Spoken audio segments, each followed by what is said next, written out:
this crooked game of power politics here in America, the Negro, namely the race problem, integration, civil rights issue, are all nothing but tools used by the whites who call themselves liberals against another group of whites who call themselves conservatives, either to get into power or to retain power. Among whites here in America, the political teams are no longer divided into Democrats and Republicans. The whites who are now struggling for control of the American political throne are divided into liberal and conservative camps. The white liberals from both parties cross party lines to work together toward the same goal, and white conservatives from both parties do likewise. The white liberal differs from the white conservative only in one way. The liberal is more deceitful, more hypocritical than the conservative. Both want power, but the white liberal is the one who has perfected the art of posing as the Negro's friend and benefactor. And by winning the friendship and support of the Negro, the white liberal is able to use the Negro as a pawn or a weapon in this political football game that is constantly raging between the white liberals and the white conservatives. The American Negro is nothing but a political football, and the white liberals control this ball through tricks or tokenism, false promises of integration and civil rights. In this game of deceiving and using the American Negro, the white liberals have complete cooperation of the Negro civil rights leader, who sell our people out for a few crumbs of token recognition, token gains, token progress.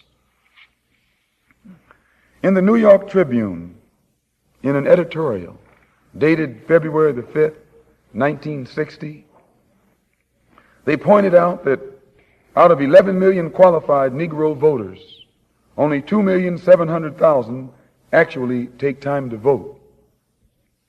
This means that, roughly speaking, only 3 million out of the 11 million Negroes who are qualified to vote take an active part, and the remaining 8 million remain voluntarily inactive. And yet it is this small minority, the 3 million Negro voters, who help determine who will be the next president. If who will be the next president can be influenced by 3 million Negro voters, it is easy to see why the presidential candidates of both political parties put on such a false show with the Civil Rights Bill and promises of integration.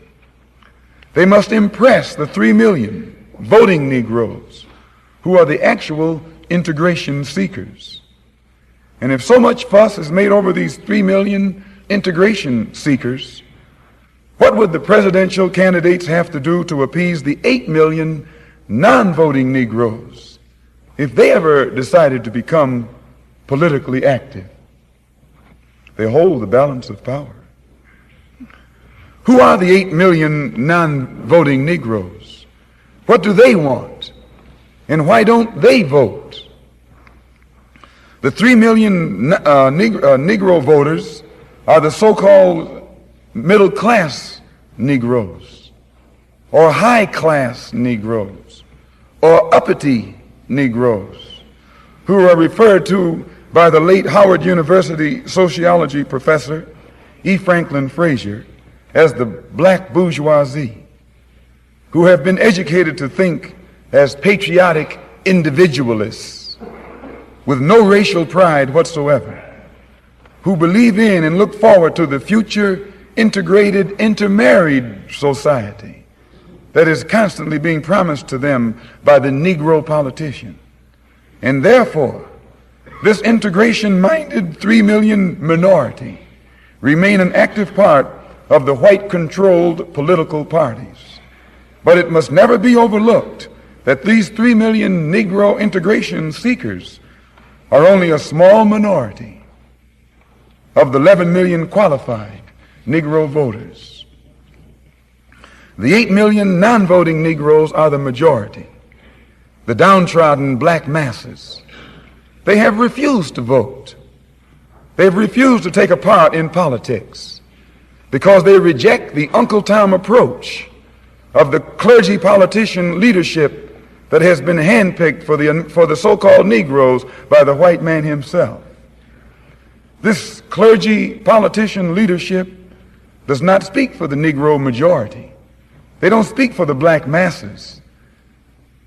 They speak for the black bourgeoisie, the brainwashed, white-minded, middle-class minority, who, because they are ashamed of their race, because they are ashamed of being black and don't want to be identified with black, they are seeking to lose this black identity by mixing and mingling and intermarrying and integrating with the white society.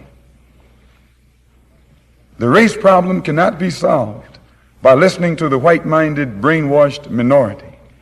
The white man must try to learn what the black majority wants. The president would be wise to try and learn what the black masses want. And the only way to find this out is by listening to the man who speaks for the black masses. And I can declare to you tonight and to the entire world that the man here in America who speaks for the majority, the downtrodden, dissatisfied black masses, is this same man who so many thousands of our people are flocking toward to see and hear.